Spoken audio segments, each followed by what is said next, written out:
औरत आदमी औरत आदमी औरत, जैसे जिंदगी में और कुछ हो ही ना। और तुम जवान होते नहीं हो कि बस तुम्हारी धड़कन एक ही गीत गाती है, कहीं से मिल जाए कोई। प्रकृति हैरान है, प्रकृति कह रही है मैंने तो अनुपात 1 और 1 का रखा है, कहीं से कोई मिल जाए मैंने क्या।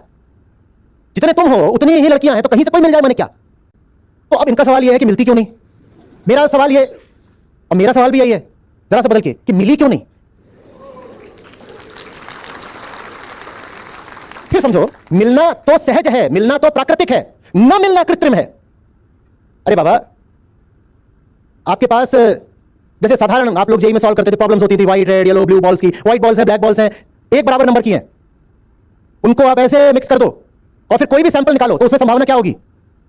मैं मान रहा हूं कि सैंपल बिग इनफ है, बड़ा सैंपल है, उसमें से आपने निकाला उसको, तो क्या प्रोबेबिलिटी होती है, क्या प्रोबेबिलिटी होती है। जितनी व्हाइट बॉल्स होंगी उतनी ब्लैक बॉल्स भी होंगी। अब उसमें आपको एक ब्लैक बॉल मिले और कतई रो रही है देवदास बनके, तो इसका मतलब क्या है, ये कैसे हो सकता है, ये स्टैटिस्टिकली इंप्रोबेबल है, ये अप्राकृतिक है। लड़का लड़की से मिल जाएगा, ये बात तो सहज है, ये तो होनी है। तुम बताओ हो क्यों नहीं रही है, वो सवाल होना चाहिए। मत पूछो मिलती क्यों नहीं, मुझे बताओ अभी तक मिली क्यों नहीं। अटक कैसे गए तुम। इतनी सीधी सी बात है, इतनी सीधी सी बात है, सांस लेने जैसी बात है, दिल के धड़कने जैसी बात है, बहुत सीधी बहुत साधारण बात है। जिंदगी कोई बड़ी बात नहीं है, जिंदगी की बड़ी बातें दूसरी होती हैं। जिंदगी की बड़ी बातें होती हैं कि दुनिया के कितने काम आए, खुद को कितना जीता, कोई सार्थक लक्ष्य जीवन में है कि नहीं है, ये सब होती हैं बड़ी बातें। लड़का लड़की का मिलन तो बहुत साधारण सी बात होनी चाहिए, हो गया तो ठीक है, खाना खाने जैसी बात है, प्राकृतिक बात है, कुछ उसमें इतना विशेष नहीं, कुछ इतना बड़ा नहीं कि उसका हुआ बनाया जाए। तुम बताओ ये साधारण सी बात भी तुम्हारी जिंदगी में हुई क्यों नहीं। कौन आड़े आ रहा है, हम उसका नाम जानना चाहते हैं। वो कौन है जो एक सहज प्राकृतिक मिलन को भी असंभाव्य इंप्रोबेबल बना देता है। वो कौन है, वो कौन है। उसको बोलते हैं ईगो, और वो चलती है बिलीफ्स पर, मान्यताओं पर, धारणाओं पर। मैं का दूसरा नाम है मान्यता। लड़का लड़की तो बड़ी आसानी से मिल जाए, जैसे हवा में ऑक्सीजन नाइट्रोजन कार्बन डाइऑक्साइड ये सब मिले हुए हैं, किसी को कोई जुगाड़ प्रयत्न थोड़ी करना पड़ता है, ये तो हो जाता है, अपने आप हो जाता है। पर नहीं हो पा रहा क्योंकि अहंकार आड़े आ रहा। और अहंकार माने बिलीफ सिस्टम, वो खुद भी एक बिलीफ है ना। मैं कहता हूं ego is the first superstition, वो खुद भी एक बिलीफ है। तो 100 तरह की बिलीफ है, बिलीफ माने कहानी, क्योंकि सच्चाई तो कुछ है नहीं। तो 100 तरह के भीतर कहानियां हैं, 100 तरह की कहानियां, वो कहानियां ही तुम्हें सहज होकर के जीने नहीं देती। नहीं तो लड़कियां तो बहुत है, कहीं निकल जाओ लड़कियां लड़कियां हैं, और लड़के ही लड़के हैं। और लड़की रो रही है, लड़का नहीं मिलता, लड़का रो रहा है, लड़की नहीं मिलती। इनको दूर रख कौन रहा है, कौन रख रहा है, उसका नाम जानना जरूरी है ना कि नहीं। हाँ, वही है the fictitious self, the belief system called the ego. वो कहता है ऐसी वाली चाहिए, अपनी जाति की चाहिए, शर्मीली चाहिए, और जितना जैसा हमारा उत्तर भारत में चलता है एक और कॉन्सेप्ट, फर्स्ट हैंड चाहिए। और ऐसी चाहिए जिसके सामने हम ना आए, वो खुद आकर के हमारे चरणों में लोट करके पड़े निवेदन करे, बोले हे प्राणनाथ, मैं मनी मन तुम्हें अपना पति मान चुकी हूं। तुम इतनी भारी शर्तें रखोगे तो कौन मिलेगी।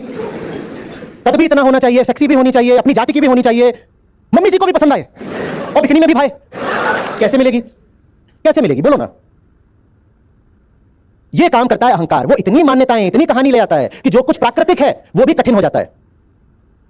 जैसे कि तुम खाने पे शर्तें रख दो कि आप जाके मां को बोलो जो खिचड़ी बना रही हो, अगर उसका जो रंग है 5823.336 एंगस्ट्रॉम की वेवलेंथ का नहीं हुआ तो नहीं खाएंगे, तो भूखे ही मरोगे ना। तो ऐसे ही जवानी भूखे मर रहे हो। ये ताली बजाने की थोड़ी बात है। कितनी शर्तें रखते हो, रंग गेहुआ है, रंग छुपा रहे हो, दांत गिन रहे हो। ये जो हमारे आयोजित विवाह होते हैं कतई अश्लील किस्म के, उसमें अभी भी ये होता है कि लड़के की ओर से जो महिलाएं जाती हैं लड़की को देखने, वो उसे पीछे कमरे ले जाती हैं, उसे कपड़े वपड़े उतरवा के उसको उंगली डाल के देखती हैं, जैसे गाय भैंस को देखा जाता है ना कि मजबूत है कि नहीं है और बढ़िया दूध देगी कि नहीं। इतनी तो तुम शर्तें रखते हो, फिर कहते हो कि अरे मुझे कोई मिल नहीं रही। कोई एकदम अक्ल की अंधी हो वो भी तुम कहोगे नहीं ये हमारे क्राइटेरिया में नहीं आ रही। कोई तुमसे ज्यादा समझदार हो तो कहोगे क्या जोरू का गुलाम बनना है। कम पढ़ी लिखी हो तो भी समस्या, ज्यादा पढ़ी लिखी हो तो भी समस्या। तुमने एक बहुत बहुत नैरो रेंज बना रखी है और चाह रहे हो उस नैरो रेंज को पॉपुलेट करने वाली कोई मिल जाए। इतनी नैरो कोई कैसे मिले। अस्तित्व तो इतनी बड़ी शर्तें नहीं रखता। ज्यादा लजाती हो तो कहोगे हाँ टू कंजर्वेटिव, और ज्यादा खुली हुई हो, लिबरल हो तो कहोगे भाई टू मच टू हैंडल। तुम्हारी कहानियों के अलावा और कोई बाधा है। दो ही तरह की बाधाएं होती हैं, या तो फिजिकल या साइकोलॉजिकल। फिजिकल कोई कमी हो तो बताओ। No sir. ठीक, तो समस्या साइकोलॉजिकल ही है। यस। पक्का है ना। यस। फिजिकल ठीक। Yes sir. तो सारी बाधा खोपड़े में है, फिर सारी बाधा खोपड़े में है। यही खोपड़ा है जो इंसान को इंसान से नहीं मिलने देता, बूढ़े को जवान से नहीं मिलने देता, हिंदू को मुसलमान से नहीं मिलने देता, और नर को नारी से नहीं मिलने देता। नहीं तो मिलन तो सहज है। अचरज की बात यह है कि तुम उस मिलन को रोक कैसे लेते हो। मिलन तो हो ही जाए, हिंदू निकले उसको मुसलमान न मिले सड़कों पर कैसे हो सकता है, और मुसलमान के लिए तो और मुश्किल है कि मुसलमान निकले उसको हिंदू ना मिले, ये हो कैसे सकता है? पर देखने में ये आता है कि मुसलमान सिर्फ मुसलमान से मिल रहा है और हिंदू सिर्फ हिंदू से मिल रहा है। अब तुम बताओ ना, ये आर्टिफिशियल, ये सिंथेटिक कृत्रिम व्यवस्था चलाने वाला कौन है? ये कर कैसे लेते हो कि बामन सिर्फ बामन से मिल रहा है और कुर्मी सिर्फ कुर्मी से मिल रहा है और यादव सिर्फ यादव से मिल रहा है? ये कर कैसे लेते हो? और ठीक जैसे तुम हर तरह का विभाजन बनाते हो, वैसे ही तुम नर और नारी का भी विभाजन बना देते हो। 100 तरह की मान्यताएं, पहचानें, झूठी धारणाएं, कहानियां, अंधविश्वास, कामनाएं, ये हटा दो, फिर लड़की उतनी ग्लैमरस भी नहीं लगेगी। कितनी अजीब बात है, जब तक तुम्हें वो बहुत बड़ी बात, बहुत चकाचौंध करने वाली चीज लगती है, तब तक उसको जिंदगी में लाना भी कठिन होता है। जिस दिन उसके साथ एक सहज मानवीयता का इंसान जैसा रिश्ता बना लोगे, पाओगे कि अपने आप एक नहीं हो सकता है, कई लड़कियां आ गई, आ भी रही हैं, जा भी रही हैं, ठीक है, कोई बड़ी बात नहीं है, इंसान है, मैं भी इंसान हूं, वो भी इंसान है, कोई आता है, कोई जाता है। इसमें इतनी बड़ी बात क्या है कि मेरी रातों की नींद हराम हो जाए?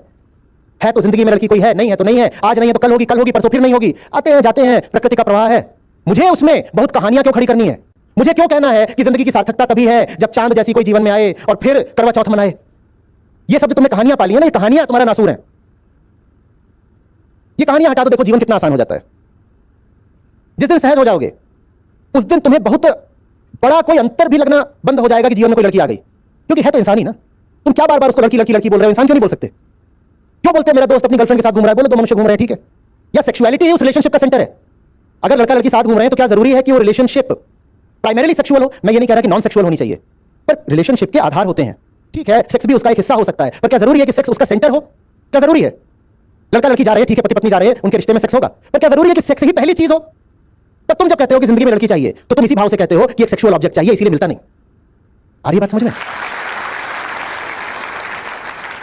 जिस दिन कहोगे कि मेरी जिंदगी ऐसी हो कि उसमें इंसान हो, अच्छे इंसान हो, मैं उनसे कुछ छीनने के लिए ना मिलूं, मैं उनसे मिलने के लिए मिलूं, तब पाओगे कि सहज ही नए नए लोग तुम्हारे जीवन में आ रहे हैं।